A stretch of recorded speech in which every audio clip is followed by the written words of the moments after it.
Vamos a estar terminando el tercer capítulo del libro de Efesios. Recuerden que en los 6 capítulos que tiene el libro de Efesios, los primeros 3 capítulos son de doctrina. Y ya los últimos 3, que vienen son 4, 5 y 6, empezamos la semana que viene. Vamos a empezar a ver una introducción a esos 3 capítulos.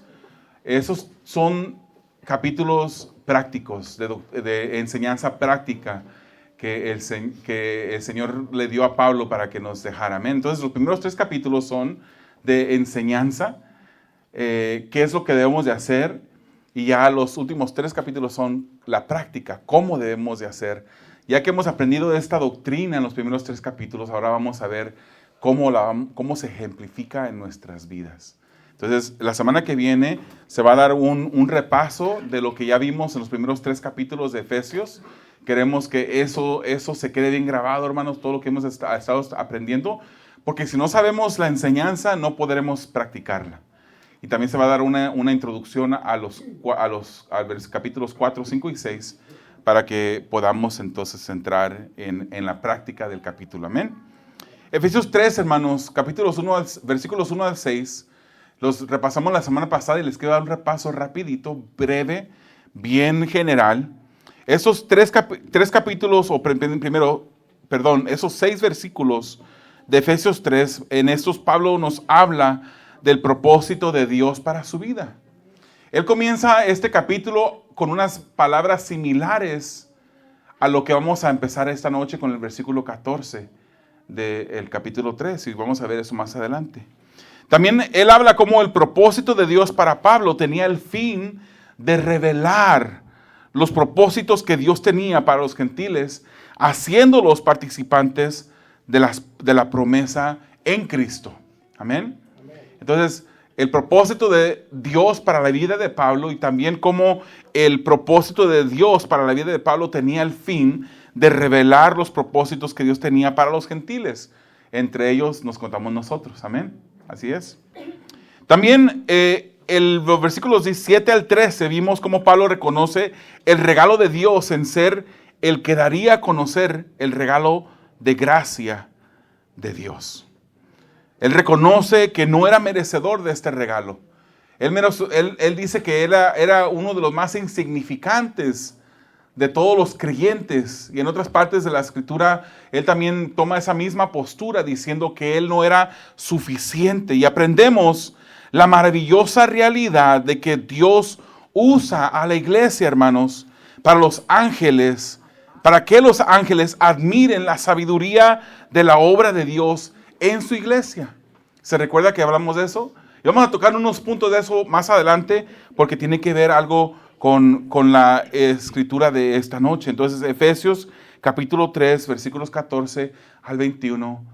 Ahora sí les voy a pedir que se pongan de pie para leerlo. Efesios 3, 14 al 21. Y tengo que tener cuidado, ¿verdad? No me dice que después me llamen el pastor de aerobics. Porque para arriba y para abajo. Siéntense, por favor, pónganse de pie. Efesios 3, 14 al 21, hermanos. Dice la palabra del Señor: por esta causa doblo mis rodillas ante el Padre de nuestro Señor Jesucristo, de quien toma nombre toda familia en los cielos y en la tierra, para que os dé conforme a las riquezas de su gloria, el ser fortalecidos con poder en el hombre interior por su Espíritu, para que habite Cristo por la fe en vuestros corazones, a fin de que arraigados y cimentados, ¿en dónde? En amor. ¿En qué? Seáis plenamente capaces de comprender con todos los santos cuál sea la anchura, la longitud, la profundidad y la altura, y de conocer el amor de Cristo que excede a todo conocimiento, para que seáis llenos de toda la plenitud de Dios. Y aquel que es poderoso para hacer todas las cosas mucho más abundantemente de lo que pedimos o entendemos, según el poder que actúa en nosotros, a Él sea la gloria en la iglesia, en Cristo Jesús, por todas las edades, por los siglos de los siglos. Amén. Amado Señor, grande es tu palabra. Señor, y es una tarea demasiado grande para cualquier ser humano, Señor, poderla exponer. Es por eso, Señor, que necesitamos de tu Espíritu. Señor, a través del día agobiado, de las diferentes preocupaciones, Señor, de las diferentes situaciones que causan cansancio, no solamente físico y mental, Señor, te pedimos que en este momento tú nos ayudes a descansar en tu palabra. Que tú seas el que hable, Señor, que tú ministres a cada corazón, a cada mente de los presentes en esta noche, y que tú te lleves la gloria, Señor.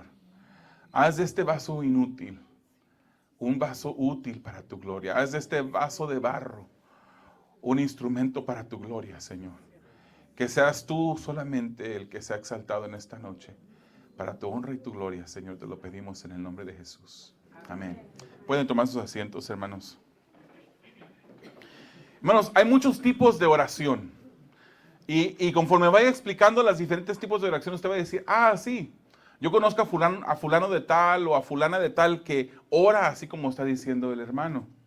Hay muchos tipos de oración, diferentes costumbres que se muestran dentro de la oración, diferentes maneras de orar. Por ejemplo, hay quienes oran todos al unísono. Usted puede ir a otro grupo de personas que son cristianas y de repente cuando se reúnen a orar, empiezan todos oran en voz alta. Y de repente cada persona pues está en su propia oración y no confunde a Dios. No voy a decir que eso es inapropiado hacerlo. Dios, que puede escuchar la oración de millones de personas alrededor del mundo, está atento y consciente de cada palabra que sale de la boca de sus hijos. Pero hay esos tipos de oraciones que todos empiezan a orar al mismo tiempo y en realidad no hay nadie que dirige la oración en ese momento. Hay otro ejemplo, hermanos. Nosotros, por ejemplo, guardamos silencio mientras alguien más dirige la oración orando en voz alta. Guardamos el silencio y mientras que alguien ora, todos los demás mantienen silencio y en su mente están unidos en oración con esa persona. Así es. Y nosotros creemos, hermanos, esa es nuestra práctica aquí. Creemos que de esta manera es una manera más ordenada de orar, porque así todos nos unimos. Hay más unidad, en mi opinión, hay más unidad en ese tipo de oración porque todos estamos escuchando la persona que está orando y nos unimos en nuestra mente a esa misma oración. Creemos, hermanos, que esta es una manera ordenada de hacerlo, no que la otra manera sea desordenada. No estoy hablando mal ni nada por el estilo de las personas que acostumbran a orar así. Yo así acostumbraba a orar. Cuando yo iba creciendo en la iglesia, orábamos y todos orábamos en voz alta. Pero ahora no. Hay quienes oran, hermanos, a Dios hablándole de usted. Y posiblemente le hablan de usted por reverencia. Yo conozco a un hermano que hace eso y cada vez que ora escucho que él se dirige a Dios hablándole de usted. Como si hubiera, y porque hay una reverencia allí. Ahora, también hay otros que se dirigen a Dios de tú. Y eso no quiere decir que es una falta de reverencia hacia Dios. Posiblemente ellos están enfocados en esa cercanía que hay con una persona que ellos conocen bien. A un Dios que aunque es grande, se ha revelado íntimamente hacia nosotros, a quienes oran usando esa manera más informal. Hay oraciones que se hacen en grupo, oraciones privadas, oraciones en la asamblea. Hay diferentes tipos de oración también con diferentes estructuras. Hay quienes oran como si estuvieran dando anuncios. Y de repente dicen, Señor, hoy día cuando llegué al hospital y pues pregunté en la recepción que dónde estaba el hermano fulano de tal, porque quería orar por él, tú sabes, Señor. Y estaban orando así en grupo, ¿verdad? Y empiezan a dar una explicación. Señor, tú sabes que hoy fui a buscar mandado y vi que los tomates habían subido 10 centavos la libra. Entonces, estoy exagerando un poquito, hermanos, estoy de acuerdo. Pero oran como que están dando un anuncio, ¿verdad? En lugar de decir, Señor, a pesar de cómo sigue subiendo la situación, cómo está más cara las cosas, Señor, veo que tú nos estás supliendo y puedo seguir teniendo lo suficiente para poder ver cómo tú me sustentas y cómo tú me provees el pan diario. Hay diferentes maneras que las personas oran. Hay quienes oran usando un vocabulario bíblico. Hay quienes oran de esa manera. Una cosa es verdad, hermano, nuestra oración va a madurar con el tiempo. Si usted es una de esas personas que practica la oración, su oración va a cambiar. Y mientras que usted va orando la palabra, leyendo la palabra, estudiando la palabra, usted va a orar la palabra. Y sus vocabularios se va a llenar de esas palabras bíblicas delante del Señor cuando usted ora. En esta noche vamos a ver una oración del apóstol Pablo, una oración que nos va a llenar de mucho gozo y usted va a ver por qué. En Efesios 3, 14 al 15, vemos lo que motiva nuestra oración al Padre, lo que nos debe de motivar. Cuando venimos a orar, ¿qué es lo que nos motiva? Algunos vienen cansados, algunos vienen necesitados por alguna situación, algunos vienen abrumados, agobiados por alguna situación en sus vidas. Pero el apóstol Pablo en esta oración, él lo motiva a algo muy específico. Efesios 3, 14 al 15 dice, por esta causa doblo mis rodillas, decía Pablo, ante el Padre de nuestro Señor Jesucristo, de quien toma nombre toda familia en los cielos y en la tierra. Él dice, por esta causa. Si usted se fija, el primer versículo de este mismo capítulo comienza igual que el versículo 14. El primer versículo y el 14. Porque en el primer versículo del capítulo, él comienza a decir, por esta causa. Él oraba por una causa específica, pero parece que como que en el versículo 2 empieza a distraerse. No porque se distrae, pero pareciera que se distrae. Y él empieza a hablar de el propósito que Dios tenía para su vida, cómo él lo había llamado, él era insignificante, pero Dios lo había llamado para que revelara el misterio que se había mantenido oculto por siempre. Pero ahora aquí en el versículo 14, él como que vuelve a retomar el propósito o el enfoque de lo que él iba a hablar. Y dice, por esta razón. Pablo está terminando, hermanos, 3 capítulos. Está terminando 3 capítulos de teología, de doctrina, en donde revela las grandiosas ideas que le mueven a humillarse en oración delante de Dios. Yo no sé si usted nada más viene delante de Dios cuando tiene una necesidad, cuando está abrumado, cuando se siente pesado por las cosas de la vida, o si es su costumbre venir a Dios en oración, porque usted sabe lo que Dios ha hecho en su vida, que son cosas grandes, hermanos. En esos 3 capítulos de este libro de Efesios, él está apuntando una cosa tras cosa. ¿Cómo comienza el libro? Después de que él se identifica y saluda a sus recipientes de la carta, él dice que el Señor nos ha bendecido en el versículo 3 con toda bendición espiritual. Y a partir de ese versículo 3 del primer capítulo, él empieza a decirnos y a revelarnos, a recordarnos todo lo que el Señor está haciendo o ya hizo por nosotros en Cristo. Él nos dice que fuimos bendecidos con toda bendición espiritual, escogidos, fuimos elegidos, dice la palabra. Fuimos redimidos, o sea que fuimos comprados, hermanos, a precio de sangre del Cordero de Dios. Es como que usted fuera un esclavo en ese lugar donde se vendían los esclavos. Y de repente llega Jesucristo y redime su vida. Paga el precio por usted para que usted fuese de Él. En lugar de ser esclavo de otra persona, ahora usted viene a ser el esclavo de Jesucristo. El siervo porque nos gusta decir siervo, ¿verdad? Oh, siervo de Dios. Sierva. Las siervas. Pero eso quiere decir esclavos. Somos esclavos de Dios. Redimidos. Nos fuimos sellados con su Espíritu Santo como una garantía, un enganche, una promesa de que el Señor nos ha salvado, de que Él va a completar nuestra salvación. En nosotros tenemos esa seguridad, hermanos. No estamos con ese temor de que, ay, Señor, si te fallo y en ese momento llega el rapto. No, si le fallamos al Señor, sabemos que si somos hijos de Él, vamos a sentir arrepentimiento, vamos a venir delante de Él, le vamos a pedir perdón, pero el Señor nos ha garantizado. Somos sellados, hermanos, como que hubiese un tatuaje en el alma, en el corazón, de que nosotros somos de Él. Somos sellados con su Santo Espíritu. Se nos dio vida cuando estábamos muertos, hermanos. Fuimos predestinados para ser adoptados en la familia de Dios. Ese es un cambio drástico, hermanos. Cuando éramos hijos de ira, dice Efesios. Cuando éramos hijos del diablo, el Señor nos adoptó. Nos tomó para Él mismo. Nos hizo parte de su familia en adopción. Somos hijos de Dios. En Cristo, hermanos, todo esto fue posible en Cristo. Entonces estamos siendo agradecidos con Dios, hermanos. Estamos siendo agradecidos por lo que Él ha hecho en nosotros, por lo que Él nos ha regalado. ¿O somos una especie de hijos engreídos?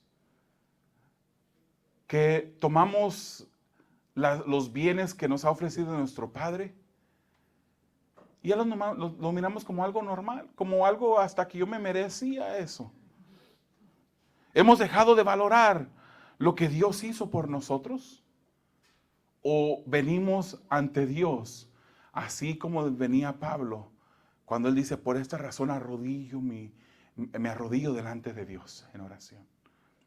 Porque es que usted llega a Dios en oración por una necesidad. Nada más va y le toca la puerta, le toca los pies, le jala a Dios su vestidura cuando usted necesita algo. O viene delante de Él continuamente.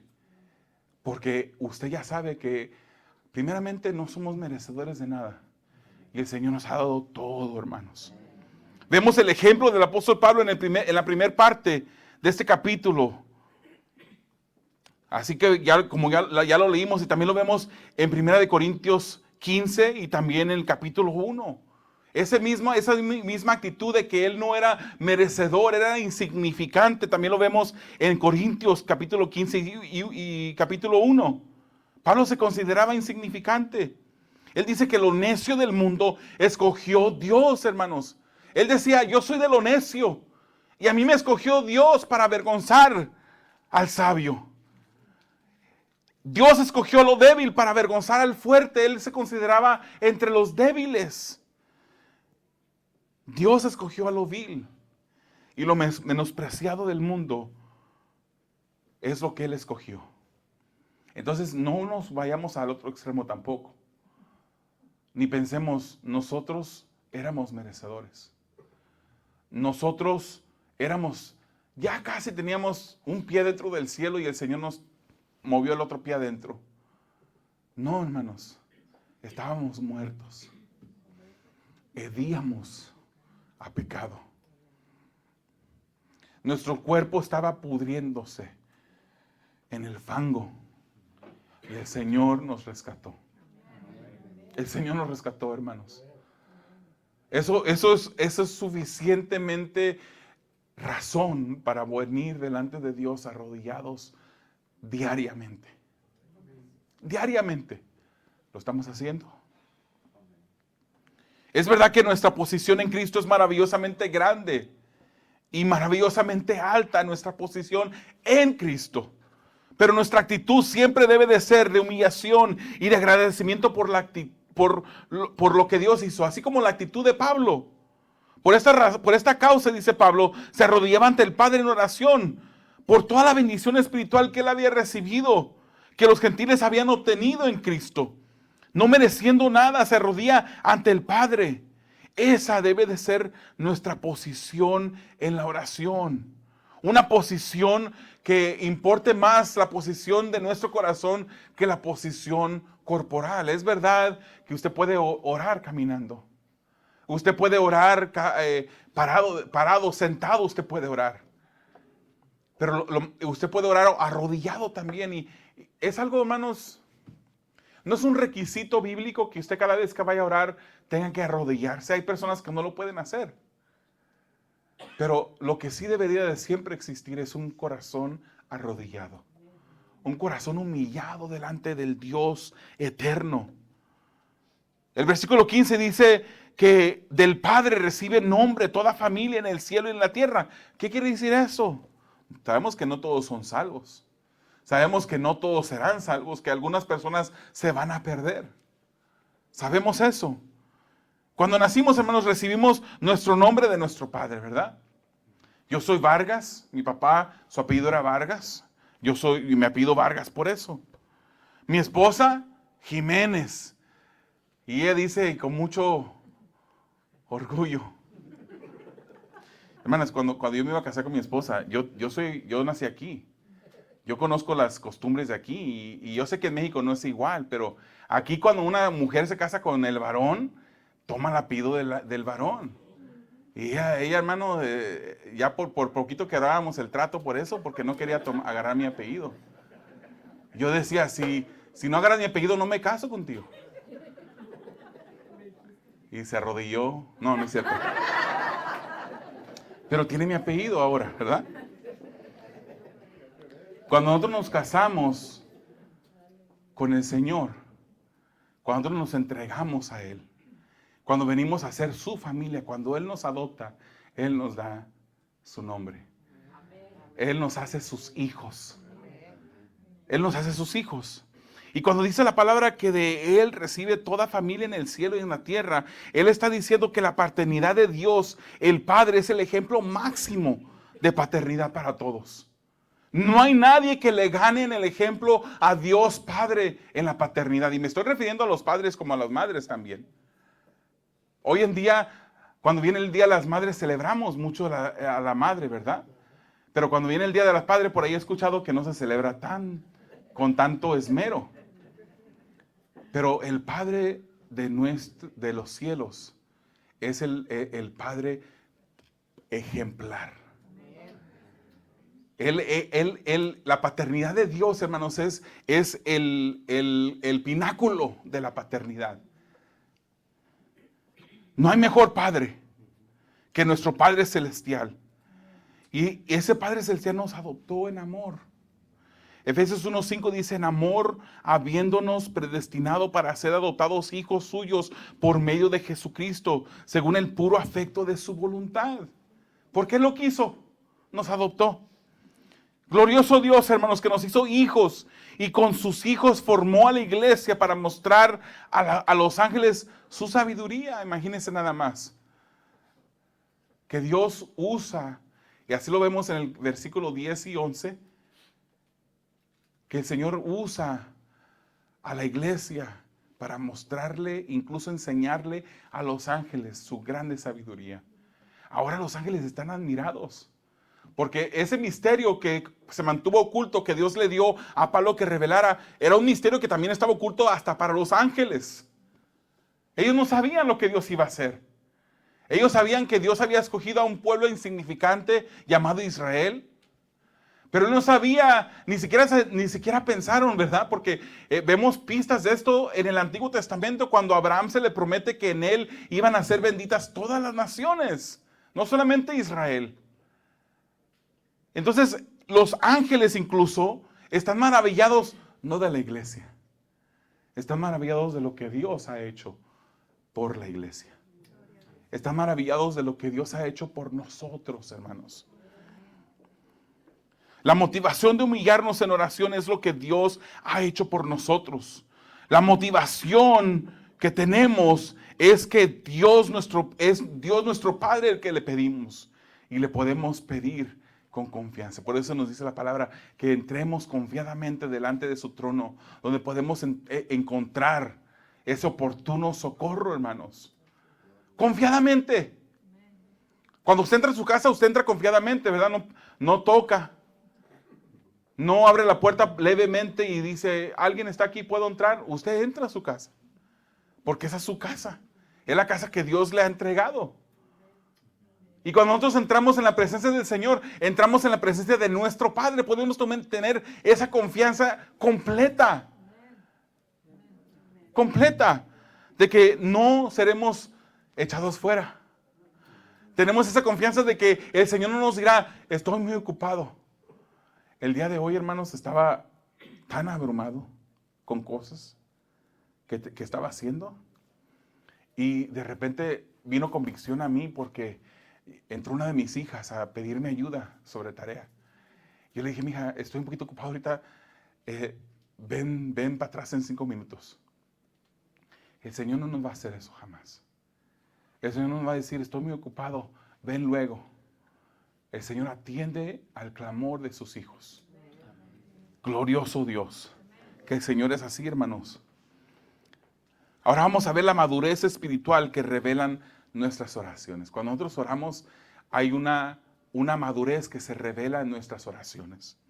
Veamos los versículos 16 al 19. Dice, para que os dé conforme a las riquezas de su gloria. Por eso oraba, dice, para que os dé conforme a las riquezas de su gloria, el ser fortalecidos con poder en el hombre interior por su espíritu, para que habite Cristo por la fe en vuestros corazones, a fin de que arraigados y cimentados en amor, seáis plenamente capaces de comprender con todos los santos cuál sea la anchura, la longitud, la profundidad y la altura, y de conocer el amor de Cristo que excede a todo conocimiento, para que seáis llenos de toda plenitud de Dios. Todo con práctica va mejorando. ¿Estamos de acuerdo? El niño que empieza a leer y aprender a leer, con la práctica va leyendo mejor cada vez. El que ora, hermanos, y lee la palabra frecuentemente, comienza a orar de manera más bíblica. Comienza a orar de una manera usando ejemplos bíblicos, usando palabras de la Biblia, motivos bíblicos. Asimila las oraciones que se encuentran en la Biblia. Y cuando Pablo ora, él ora por estas razones. El versículo 16 nos dice que él oraba para que fueran fortalecidos por el Espíritu Santo y el poder de Dios. Hermanos, es increíble lo que Pablo está pidiendo aquí. No sé si usted se está dando cuenta qué es lo que Pablo pide. Él está pidiendo que seamos fortalecidos por el Espíritu Santo y el poder de Dios, conforme a la medida de su riqueza. Esa es la idea del lenguaje original. Él pide esa fortaleza conforme a la medida de su poder. Él no dice que nos dé algo de su fortaleza, o que nos dé un poco de fortaleza. Él pide fortaleza conforme a la medida de su poder, proporcionalmente a la medida de su poder. No le pide que le dé a la iglesia de su riqueza, sino que le dé de acuerdo a su riqueza. Hermano, si una persona muy rica, digamos un billonario con B de bueno, te regalara una casa, tú quedarías bien contento. Tú quedarías hasta sorprendido, porque jamás nadie te había regalado algo de tanto valor. Pero esa persona que te regala esto solamente te estaría dando una porción pequeña de su grande riqueza. Eso no es lo que está diciendo el apóstol Pablo aquí. El apóstol Pablo no está pidiendo una parte o una porción de la riqueza, o que fuéramos fortalecidos un poco. Él está pidiendo a la proporción del poder de Dios. Se dice, hermanos, que cuando a Napoleón Bonaparte se le pedía un gran favor, él lo concedía inmediatamente.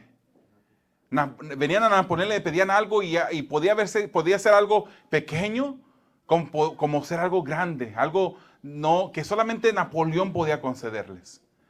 Y Napoleón lo concedía inmediatamente. Y él decía que lo concedía inmediatamente porque al pedirle grande cosa, le habían honrado a él. Cuando nosotros le pedimos a Dios, hermanos, dígame usted, ¿qué límites tiene Dios? ¿Acaso no podemos pedirle a Dios, que es sobremaneramente poderoso, infinitamente, cuya riqueza de la tierra es de Él? ¿No podemos pedirle sabiduría al Señor porque en Él habita toda la sabiduría? ¿Por qué nos restringimos? ¿Por qué nos limitamos cuando venimos ante Él para pedirle? Él no tiene límites. Él nos puede dar. Ahora, va de petición a petición, ¿verdad? La palabra del Señor no nos está diciendo que podemos pedirle al Señor. Hoy en día estaba viendo un video que el caption, ¿cómo se dice? Las letras del video decían, así hasta yo quiero ser pastor. Y estaba este pastor dentro de la congregación hablando, y decía, el Señor me habló y me dijo que construyera una bodega grande a la par del templo, decía. Porque dice que Dios lo iba a llenar ese templo de Ferraris, de Lamborghinis y de Rolls Royce. Que Él, y solamente Él, iba a manejar. En honor de que Él había construido el templo a Dios. Y decía esa persona, eso es lo más loco, que ya tengo el almacén construido. Lo más loco ahí era Él. Porque Dios no, cuando nosotros le venimos a Dios, hermanos, dice la palabra en Santiago que nosotros pedimos y no recibimos. Porque pedimos equivocadamente, pedimos para nuestros placeres. Cuando le pedimos a Dios, hermanos, tenemos que pedirle de acuerdo a su voluntad.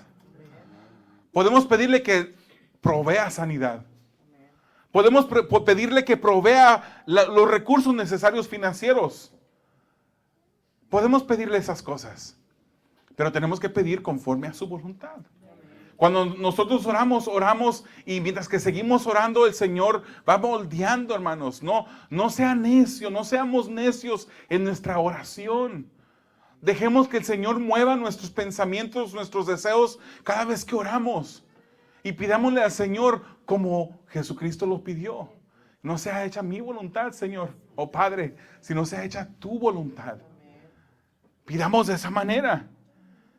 Podemos pedirle al Señor, así como le pedía Pablo, que los fortaleciera a la iglesia en proporción al poder que tenía.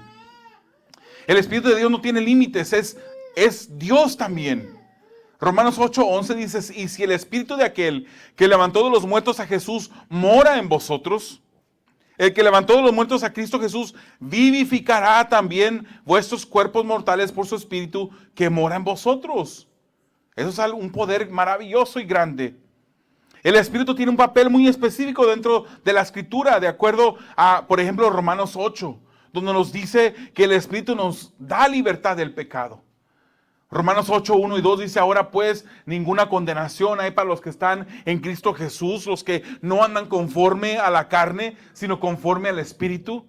Porque la ley del Espíritu de vida en Cristo Jesús me ha librado de la ley del pecado y de la muerte, dijo Pablo.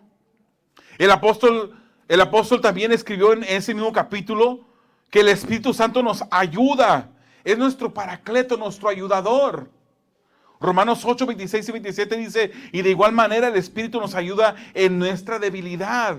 Pues qué hemos de pedir como conviene, no lo sabemos, pero el Espíritu mismo intercede por nosotros con gemidos indecibles. Mas el que escudriña los corazones sabe cuál es la intención del Espíritu, porque conforme a la voluntad de Dios intercede por los santos. Él intercede por nosotros. Él es nuestra ayuda, nuestro ayudador. La fortaleza, hermanos, es para lo íntimo del ser, dice Efesios 3. Para lo íntimo del ser. El hombre interior. Ese es el hombre interior, hermanos, que la palabra nos dice que se va renovando día tras día. Se va renovando. Esta fortaleza produce madurez espiritual. El apóstol Pablo quería que la iglesia fuera una iglesia madura. Que fuera una iglesia como los tesalonicenses, o Tesalónica, la iglesia en Tesalónica. No una iglesia como la iglesia en Corinto, hermano, donde había un sinnúmero de problemas, de peleas, de pecados que deshonraban a Dios. Si esta iglesia ha de crecer, y no me refiero a crecer numéricamente, me refiero a crecer espiritualmente, hermanos. Si esta iglesia ha de crecer, va a crecer solamente porque va a ser una iglesia que va a estar en la palabra, que va a honrar la palabra, tanto personalmente, privadamente en el hogar como en la asamblea. Debemos de honrar a Dios. Pablo nos dice en el versículo 17 que él oraba por la iglesia para que Cristo habitara en sus corazones. A ver, ¿cómo que para que Cristo habite en nuestros corazones? Esa era la oración de Pablo. ¿Que acaso Cristo ya no habita en nosotros? ¿Acaso no habita en nosotros? Romanos 10 nos revela que Cristo está en los que están en Cristo. Romanos 10. Esto, hermano, nos habla de la obra que Dios va ejerciendo en nosotros, en la que Cristo está siendo formado en nosotros. O sea que Cristo hace de nosotros su residencia permanente. Cuando usted se mueve de un lugar a otro, usted llega a un lugar que tiene una pintura que usted no pintó. A veces que le desagrada mucho porque usted mismo dice, ¿y quién se le ocurrió haber escogido esta pintura para este lugar? Porque ese no es su gusto. Y cuando de repente llega usted, encuentra la casa sucia, la empieza a barrer, la empieza a limpiar, empieza a hacer una limpieza profunda, no solamente por donde mira la suegra, sino profunda, una limpieza profunda. Usted va pintando ese lugar, usted va acomodando sus muebles de la manera como a usted le gusta.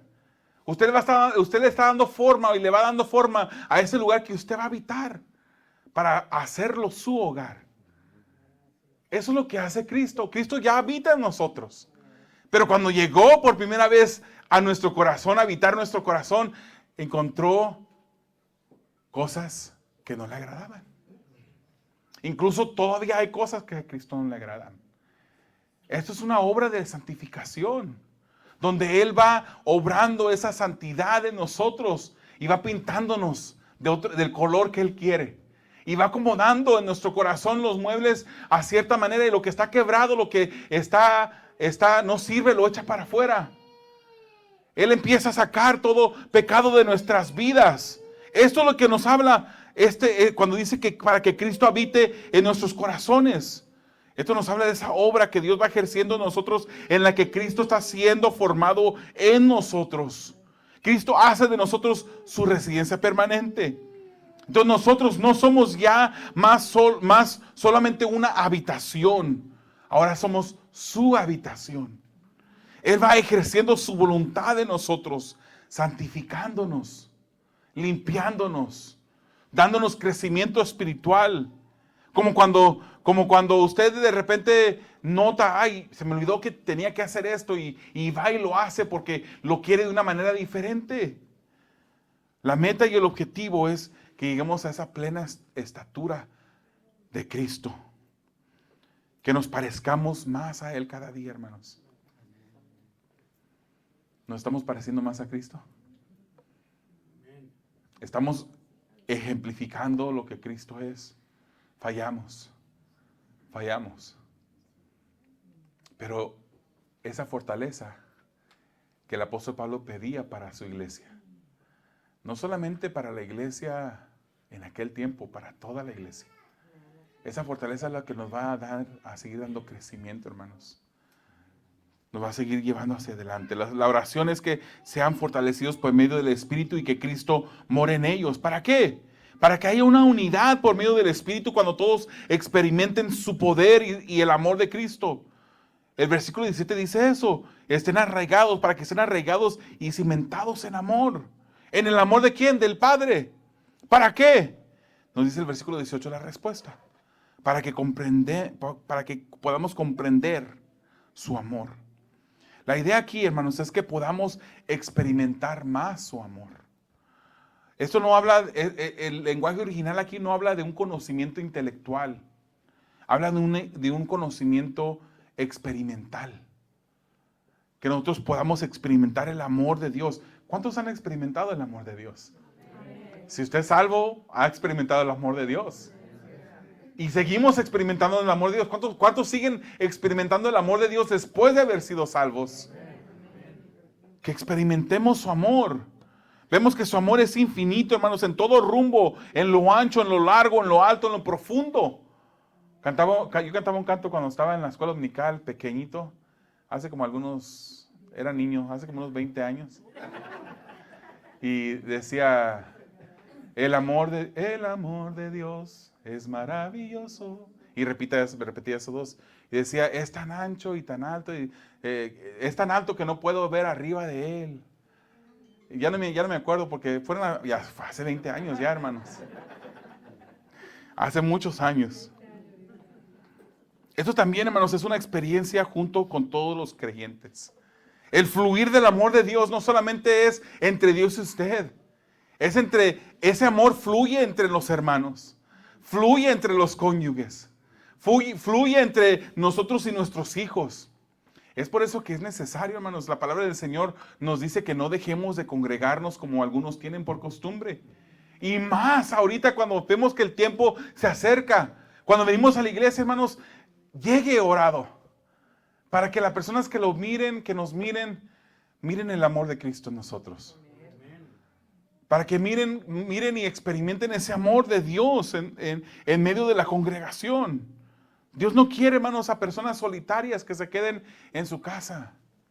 Y es verdad que hoy en día hay muchos servicios que se transmiten por internet. Y está bien, eso está bien. Pero esa no es la intención de Dios para el cristiano. Que se queden en casa. Hermanos, imagínense, usted escucha un mensaje. Y de repente cuando está escuchando ese mensaje vienen distracciones. Incluso aquí hay distracciones. ¿Cuánto más en otro lugar donde está la televisión, de repente se escucha un carro, de repente tocan a la puerta, se escucha que la cafetera ya está ardiendo el agua? Entonces hay muchas distracciones. Los servicios en línea están bien para que usted, si está de vacaciones, pueda ver el servicio. Para que si usted está enfermo y no puede ir, si usted ya no puede ir, hay personas que ya no pueden salir de su casa. Para eso está bien. Pero este amor de Dios ha de experimentarse también entre uno y el otro dentro de la congregación. Vengamos a la iglesia. Hermanos, fíjense algo que pasa en el versículo 19 que pareciera un poquito contradictorio. Mire su palabra. Ahí Pablo, en el 18, Pablo ora para que comprendan el amor de Dios. Pero entonces en el versículo 19 menciona que su amor no se puede entender. Pareciera como que hay una contradicción ahí que Pablo está haciendo. No se puede comprender intelectualmente el amor de Dios. Usted puede comprender cómo el Señor, después de que usted le clavó los clavos, lo abofeteó, cómo usted fue culpable de la muerte de Cristo. Porque los judíos lo hicieron. Pero nosotros fue necesario que el Señor muriera para salvarnos a nosotros. Por cuanto todos hemos pecado, no hay ninguna persona inocente. No hay nadie bueno, dice la palabra. Todos somos malos. Nosotros fuimos culpables de que el Señor tuviese que venir a morir. De que el Señor se le abofeteara, se le insultara, se le diera latigazos, se le escupiera, se le rasgaran sus vestidos. Él lo hizo todo por amor. No se puede comprender intelectualmente que el Señor haya hecho eso. Pero sí se puede comprender experimentalmente porque lo hemos experimentado. Eso es lo que está hablando el apóstol Pablo aquí. En el versículo 18 él nos dice para que comprendamos, para que sepamos, para que sintamos ese amor que el Señor nos ha dado. Aunque en el versículo 19 dice, aunque jamás intelectualmente no lo vamos a poder comprender. No lo vamos a poder comprender. Su amor produce y debe de producir en nosotros agradecimiento más profundo cada vez. Debe de producir en nosotros un estado de humillación más bajo cada vez. Debe de producir en nosotros una reverencia más intensa por Dios. El amor de Dios debe de producir esas cosas en nosotros. Y Pablo ora porque seamos llenos de la plenitud de Dios. Nunca dejaremos de ser llenos de esa plenitud. Porque Dios es un Dios que es infinito. Estaremos en el cielo aprendiendo de Dios todavía. Estamos aprendiendo de Dios ahorita. Estamos experimentando más y más cada vez. Pero nunca dejaremos de aprender de Dios. Esta oración de Pablo, hermanos, se parece mucho a la oración del Señor Jesús en Juan 17. Tiene algunos paralelos. Jesús también oró por nosotros, Juan 17, 20, y estamos hablando por nosotros. Nosotros. Porque Él dice, mas no ruego solamente por estos, hablando de sus discípulos. Dice, sino también oro por los que han de creer en mí por la palabra de ellos. ¿Usted ha creído en Cristo Jesús? Él oraba por nosotros. Juan 17, 21, Él nos dice que Él oró por unidad entre nosotros. Unidad, hermanos. Hay veces que hay una desunidad en el pueblo Y no me refiero a aquí, hermanos. En general, en todas partes del mundo. Hay una desunidad en el pueblo de Dios por cosas tan insignificantes. Perdonamos poco, hermanos. Esperamos que nos perdonen inmediatamente. En cuando nosotros decimos, perdóneme, ya automáticamente ya nos van a perdonar. Eso esperamos. Pero cuando vienen a nosotros pidiéndonos perdón, nosotros no perdonamos tan fácilmente. Y hay discordias en el pueblo de Dios. Jesús oraba para que hubiese unidad entre nosotros. ¿No le gusta a usted? ¿No se siente contento cuando usted mira a sus hijos llevándose bien, compartiendo, amándose los unos a los otros? Eso es lo que Dios quiere en nosotros. Que nos amemos, que nos unamos, que le sirvamos alegremente al otro hermano. Juan 17:24 también nos dice que oraba para que hubiera unidad entre nosotros y Cristo. Así como Efesios 3:17 nos dice que Cristo habita en nuestros corazones. Juan 17:26 nos dice que Él oraba para que el amor con que nos amó esté en nosotros. Así como Efesios 3:18 y 19 dice que estamos arraigados y cimentados en amor. Pablo había aprendido a orar como Cristo oraba. Y vemos también, hermanos, cómo el apóstol Pablo lo hacía. Hermanos, les hago una pregunta. ¿Qué es lo que pedimos cuando oramos? ¿Qué es lo que estamos pidiendo? ¿Estamos pidiendo conforme a su voluntad o estamos pidiendo para nuestros deleites? Podemos pedir, hermanos. Él es nuestro Padre. Pidamos a proporción de su riqueza. Pero sobre todo pidamos conforme a su voluntad. Para finalizar, hermanos, vemos la confianza hacia el poder de Dios. O vemos que la confianza hacia el poder de Dios produce alabanza. Y ese es los versículos que leemos al final de todos los servicios, ¿verdad? Efesios 3, 20 al 21. Dice, y aquel que es poderoso para hacer todas las cosas mucho más abundantemente de lo que pedimos o entendemos, según el poder que actúa en nosotros, a Él sea la gloria en la iglesia, en Cristo Jesús, por todas las edades, por los siglos de los siglos. Amén. El pasaje de hoy, hermanos, es parecido al modelo de la oración en Mateo 6. Comienza con un reconocimiento hacia Dios. Hay peticiones y termina con una alabanza. Esa es una alabanza, hermanos. Teológicamente se le llama una doxología a esos dos versículos. Es la doxología del apóstol Pablo, que él irrumpe en alabanza por lo que Dios puede hacer, ha hecho y seguirá haciendo. Él alaba al Señor. Dios puede hacer muchísimo más. Ni nos imaginamos lo que Dios puede hacer. Su poder obra perfectamente, hermanos. Y su poder obra a tiempo. Nunca llega tarde. Nunca obra tarde. Y obra de la manera correcta. ¿Y cuál es el resultado de la oración de Pablo? Pablo pedía la fortaleza del Espíritu. Y también pedía el poder de Dios para que Cristo incremente en nosotros y podamos experimentar el amor de Dios. Para que todo esto resultara en la gloria de Dios. Ese es el propósito de la iglesia hoy en día. Glorificar a Dios. No es para que usted no esté solitario, aunque rinde ese efecto de compañerismo, ¿verdad? De unidad. Pero nuestro objeto primordial, hermanos, es glorificar a Dios. ¿Cómo estamos glorificando a Dios? En nuestra manera de vernos los unos a los otros. ¿Cómo estamos glorificando a Dios en la manera como nos tratamos? Cómo nos recibimos cuando nos vemos. Todo debe resultar en gloria para Dios por toda una eternidad. Creemos que Dios es poderoso para darnos mucho más allá. Les voy a hacer 6 preguntas.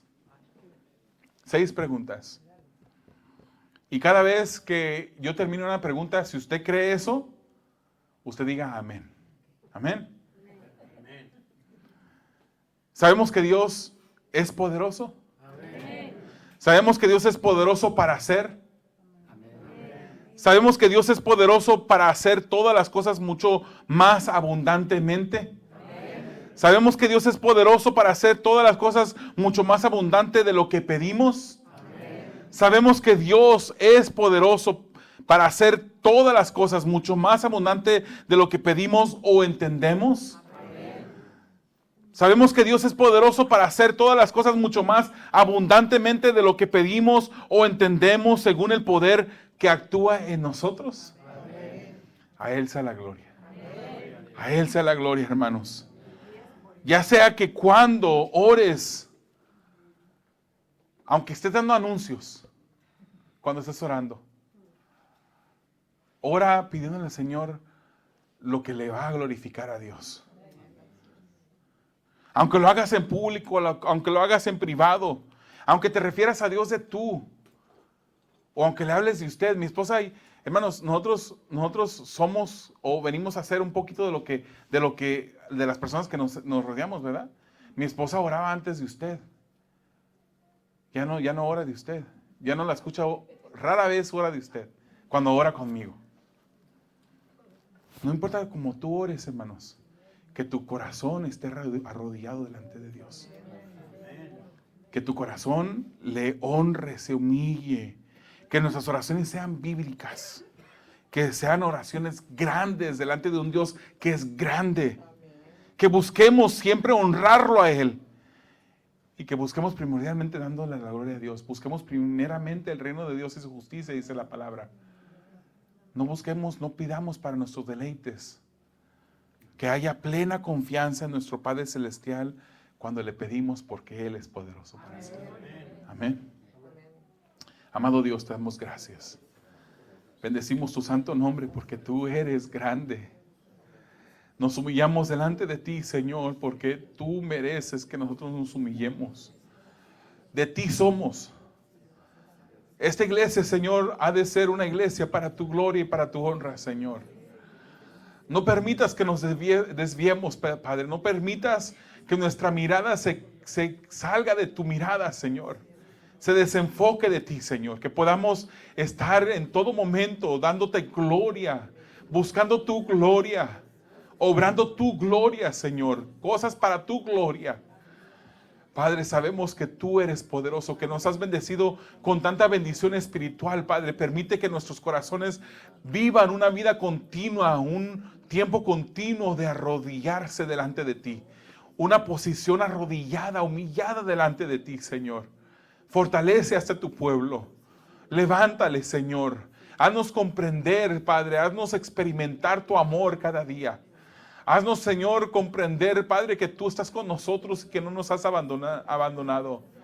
Sé tú glorificado en nuestras vidas cada vez, Señor, porque tú eres capaz, eres poderoso para hacer mucho más abundantemente de lo que podemos pedir o pensar, según el poder que actúa en nosotros, Señor.